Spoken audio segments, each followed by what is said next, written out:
अस्सलाम वालेकुम। उम्मीद करती हूँ कि आप सब खैरियत से होंगे। अल्हम्दुलिल्लाह मैं भी ठीक हूँ। तो आज हमारी तरफ जो मौसम है वो बहुत प्यारा, बहुत खूबसूरत है। बारिश होने वाली है और हवाएं जो हैं वो बहुत तेज़ चल रही हैं। और मैं अभी अभी नहाई थी, फ्रेश हुई थी, तो अभी बारिश होने लगी है। दिल कर रहा है कि बारिश में नहा लूँ। और पहले बादल छा गए थे, लेकिन अब जो है वो सूरज फिर से निकल आया है। सही है। तो अभी जो है मैं बहुत इंजॉय कर रही हूँ, बहुत इंजॉय कर रही हूँ। बारिश होने वाली है तो मैं आप सबके लिए दुआ करूँगी, क्योंकि बारिश में दुआ कबूल होती है। जब बारिश स्टार्ट होगी ना फिर मैं दुआ करूँगी, अभी दुआ नहीं करूँगी। सिर्फ ये मत सोच लेना कि मैं आप सबके लिए दुआ करने लगी हूँ, बदतमीज़ इंसानों। सही है।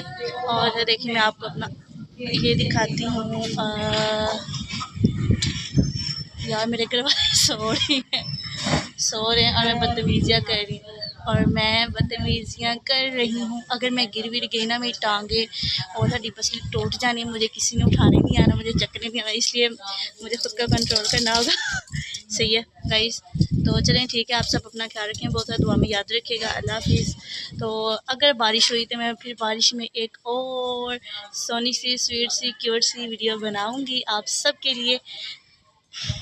अल्लाह हाफिज़।